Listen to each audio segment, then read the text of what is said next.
Bismillahirrahmanirrahim. Assalamualaikum warahmatullahi wabarakatuh. Perkenalkan, nama saya Mabruroh, NIM E 2019-2222.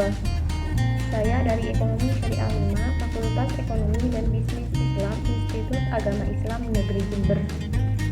Di video kali ini saya akan menanggapi penjelasan dari Bapak Abdul Wadud Nafis selaku dosen pengampu mata kuliah Ekonomi Makro Islam tentang kebijakan fiskal dalam perspektif ekonomi Islam.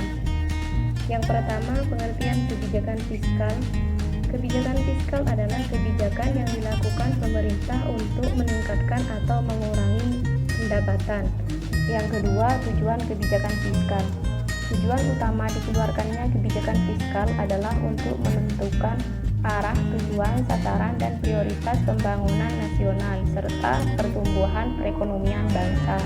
Adapun tujuan dikeluarkannya kebijakan fiskal secara rinci adalah sebagai berikut. 1. Pertumbuhan ekonomi. 2. Mencegah pengangguran. 3. Stabilitas harga. 4. Mendorong laju investasi. 5. Untuk mewujudkan keadilan sosial. Yang ketiga, jenis kebijakan fiskal. Yang pertama, ekspansif. Kebijakan ini mengharuskan pemerintah untuk membelanjakan lebih banyak uang, menurunkan pajak, atau melakukan keduanya. Tujuannya adalah untuk menempatkan lebih banyak uang di tangan konsumen sehingga mereka membelanjakan lebih banyak dan merangsang ekonomi. Yang kedua, kontraksional.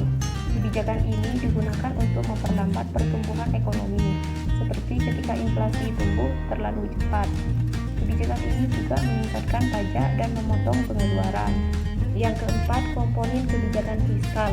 Yang pertama, kebijakan perpajakan. Pemerintah mendapat pemasukan dari pajak langsung atau tidak langsung. Yang kedua, kebijakan pengeluaran. Pemerintah berurusan dengan pendapatan dan belanja modal. Pengeluaran ini dilakukan pada bidang-bidang pembangunan seperti pendidikan, kesehatan, infrastruktur, dan lain-lain. Yang ketiga, kebijakan investasi dan disinvestasi. Tingkat optimal investasi domestik maupun asing diperlukan untuk mempertahankan pertumbuhan ekonomi. Yang keempat, pengelolaan utang atau surplus. Jika pemerintah menerima lebih banyak dari yang dihabiskan, itu disebut surplus. Namun, jika pemerintah membelanjakan lebih dari pendapatan, maka disebut defisit. Yang kelima, instrumen kebijakan fiskal. Yang pertama, anggaran belanja seimbang. Anggaran belanja menggunakan perpaduan antara anggaran fiskal dan anggaran surplus. Yang kedua, pembiayaan fungsional. Kebijakan fiskal fokus pada penyesuaian anggaran negara dengan menentukan biaya atau anggaran yang digunakan oleh pemerintah. Yang ketiga, anggaran defisit atau kebijakan fiskal ekspansif, yang merupakan salah satu kebijakan pemerintah bertujuan untuk memberikan stimulus pada sebuah perekonomian. Yang keempat, anggaran surplus atau kebijakan fiskal kontraktif. Kebijakan ini diberlakukan ketika situasi ekonomi pada kondisi yang ekspansi serta overheating. Yang kelima, stabilitas anggaran otomatis adalah upaya untuk tetap mempertahankan keadaan dan kondisi perekonomian yang sudah bagus dengan cara menyesuaikan anggaran yang dimiliki negara. Yang keenam, pengelolaan anggaran merupakan salah satu usaha dari pemerintah untuk menjaga sebuah kestabilan perekonomian negara. Yang keenam, fungsi anggaran kebijakan fiskal. Yang pertama, mengoptimalkan penggunaan SDA dan SDM. Kebijakan fiskal ini berfungsi untuk menyeimbangkan antara sumber daya alam yang ada dengan sumber daya manusia yang ada. Yang kedua, mengoptimalkan kegiatan investasi, yang berfungsi untuk membuka seluas-luasnya peluang bagi para pemilik modal untuk menginvestasikan modalnya. Yang ketiga, alokasi, yaitu mengalokasikan faktor-faktor produksi yang tersedia dalam masyarakat sedemikian rupa yang nantinya akan dapat memenuhi kebutuhan manusia secara layak dan dapat dinikmati oleh seluruh masyarakat. Yang keempat, distribusi, yaitu fungsi yang memiliki tujuan agar pembagian pendapatan nasional dapat merata pada semua kalangan. Yang kelima, stabilitas, yaitu agar keseimbangan ekonomi tetap terjaga. Keenam, pembangunan. Yang ketujuh, ciri-ciri kebijakan fiskal dalam ekonomi Islam.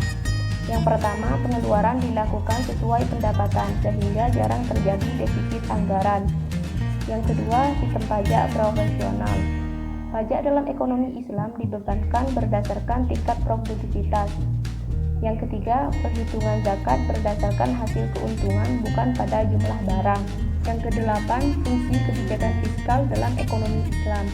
Yang pertama, memelihara terhadap hukum, keadilan, dan pertahanan.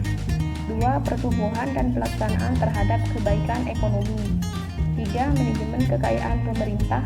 4. Investasi ekonomi oleh pemerintah jika diperlukan. 9. Instrumen kebijakan fiskal dalam ekonomi Islam. Yang pertama, jizyah adalah pajak perlindungan yang diberikan kepada penduduk non-muslim pada suatu negara di bawah pengaturan Islam. Yang kedua, ghanimah adalah harta rampasan perang yang diperoleh dari suatu wilayah yang didahului dengan peperangan. Yang ketiga, fai, yaitu harta rampasan perang yang diperoleh dari suatu wilayah tanpa melalui peperangan. Artinya penduduk kabur, tidak mengadakan perlawanan atau terjadinya kesepakatan damai. Yang keempat, zakat adalah harta tertentu yang harus dikeluarkan oleh orang yang beragama Islam dan diberikan kepada golongan yang berhak menerimanya. Yang kelima, usr merupakan pajak yang harus dibayar oleh para pedagang muslim maupun non-muslim atau dikenal dengan bea cukai.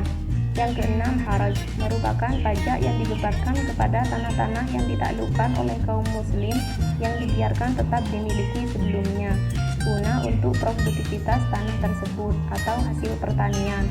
Yang ketujuh, nawaib merupakan pajak yang dibebankan kepada orang kaya muslim dikarenakan negara kekurangan dana akibat perang panjang dan menghabiskan kas negara.